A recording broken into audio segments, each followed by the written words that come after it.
Sigo acordándome de esa voz que me decía, querida, me voy a Charlie.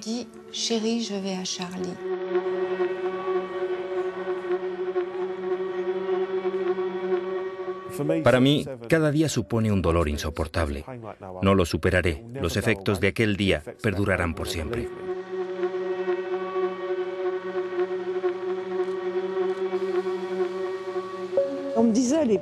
Antes me decían que el terrorismo había terminado en 1983 y yo digo, ¿qué va? Esto no ha hecho más que empezar.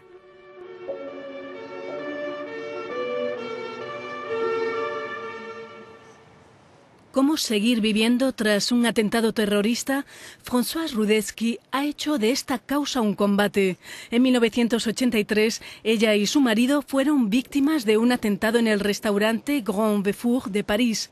En aquel entonces crearon SOS Atentados para la defensa de las víctimas del terrorismo.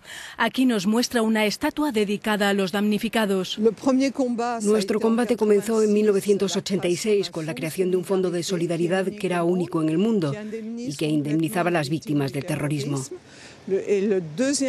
Tardamos 4 años en ganar el segundo combate. En 1990 conseguimos que se aprobara una ley que reconocía el estatuto de víctima civil de guerra, que reconoce que el terrorismo es una nueva forma de guerra. Su más reciente batalla consiste en que los supervivientes y familiares de las víctimas de los atentados del 13 de noviembre en París conozcan sus derechos, a pesar de que el proceso puede ser largo y complejo.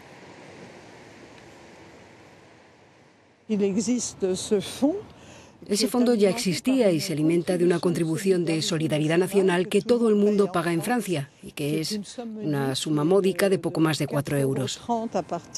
Desde el 1 de enero de 2016 ha sido revaluada y se retiene en cada póliza de seguro de vivienda. Disponemos de importantes fondos. La llamada indemnización integral consiste en hacerse cargo de las heridas físicas y de las consecuencias psicológicas, además de los casos de necesaria reconversión profesional. A veces es cierto que hay dificultades porque las víctimas deben pasar diversos exámenes médicos para evaluar daños y secuelas. Y la verdad es que muchas veces los expertos tienden, una vez pasado el impacto, a minimizar las secuelas físicas o psicológicas. Chérie, je vais à Charlie fueron las últimas palabras de Georges Wolinski a su esposa Maryse antes de morir en el atentado a Charlie Hebdo. La viuda de Wolinski publica un año después un libro en el que denuncia las zonas de sombra de aquel atentado y describe la ausencia de su marido tras casi 50 años de vida en común, algo que ningún fondo de solidaridad podrá compensar. Creo que hay muchas promesas que nunca se llegan a cumplir. Por ejemplo, el Fondo de Garantía comenzó otorgándome una pequeña compensación, que más tarde debía alcanzar el nivel de vida que tenía antes con mi marido. Pero desde hace un año es sumamente complicado, pues están valorando cómo se venden los libros tras el atentado, porque podrían descontarme los derechos de autor de mi indemnización. No tiene nada que ver con lo que me prometieron en un principio. Otro superviviente, Daniel Biddle, se salvó de los atentados terroristas de Londres el 7 de julio de 2005. Murieron más de 50 personas y hubo cientos de heridos. Él estaba a solo unos metros de uno de los terroristas suicidas en el metro de Londres. En el Reino Unido, donde los ataques terroristas se tratan como delitos, el proceso de compensación de las víctimas puede, según Daniel, resultar surrealista. Es una situación en la que se trata de llegar a un acuerdo respecto al impacto sufrido por lo que te ha ocurrido. Se valora el porcentaje de discapacidad y la nueva condición de tu cuerpo, que es totalmente diferente. El problema es que se presenta como un catálogo en el que están enumeradas todas las lesiones y partes del cuerpo que te han sido amputadas. En esa lista están indicadas qué partes de la anatomía dan derecho a una mayor indemnización. Para mí fue muy penoso el hecho de tener muchísimas lesiones. Tenía más de 100 heridas en mi cuerpo, pero para nuestro sistema de compensación en el Reino Unido solo se pueden reclamar 3 lesiones. Y una vez hecha la declaración, se va deduciendo un porcentaje por cada lesión pagan. A mí me dieron cerca de 150.000 euros por haber perdido las piernas, pero dedujeron el 70% por la pérdida de un ojo y un 85% por la del bazo. Así que me sentí penalizado. Es algo que está totalmente fuera de tu control. Sobrevivir a una desgracia, valorar los daños en una indemnización, superar el proceso del duelo, de la rabia y del dolor. Una herida que se abre con cada nuevo atentado, como los que ensangrentaron París el pasado 13 de noviembre. Como superviviente de un ataque terrorista, sé por lo que estarán pasando las familias de las víctimas y sé lo que deberán afrontar los supervivientes de ese ataque en los próximos meses y años, y es durísimo. Por mi propia experiencia, he aprendido que las lesiones físicas se curan aunque queden cicatrices. Sin embargo, las heridas psíquicas perduran durante años.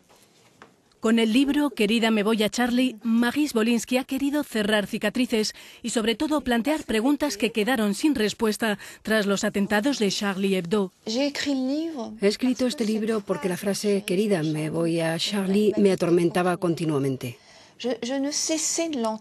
Sigo oyéndola dentro de mí. Por eso quise empezar por esa frase, porque después no me venía nada más. ¿Cómo es posible que se produjera un atentado en la sede de una revista satírica considerada como un lugar vulnerable por la prefectura de policía y que sin embargo no tuviera vigilancia policial? Yo he llevado a cabo mi propia investigación. Pienso que este libro que escribí este verano es quizá el principio de una reconstrucción. Reconstruir la vida después del terror. Para Daniel, el punto de partida fue conocer a su esposa Gemma hace 2 años. Pero también volver a trabajar y crear su propia asesoría sobre el acceso al mundo del trabajo para las personas con discapacidad. La discapacidad para mí era lo peor que podía imaginar. Nunca pensé que estaría en esta situación. Me llevó mucho tiempo darme cuenta de que la vida no se había terminado y que se trataba del principio de un nuevo capítulo. Soy afortunado por haber tenido una segunda oportunidad en la vida. He tenido una segunda oportunidad de ser feliz. Y gran parte de la fuerza que hay en lo que hago en mi empresa está en explicar a la gente que suceden cosas terribles y que lleva tiempo superarlas y que sin embargo es posible.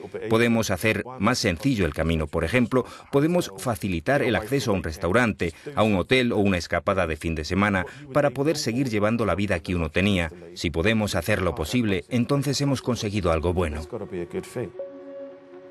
Françoise Radetzky espera pronto pasar el relevo de este trabajo hacia las víctimas del terrorismo. Durante 30 años, el Fondo de Solidaridad que ayudó a configurar ha compensado a más de 4.200 víctimas francesas, tanto en Francia como en el extranjero.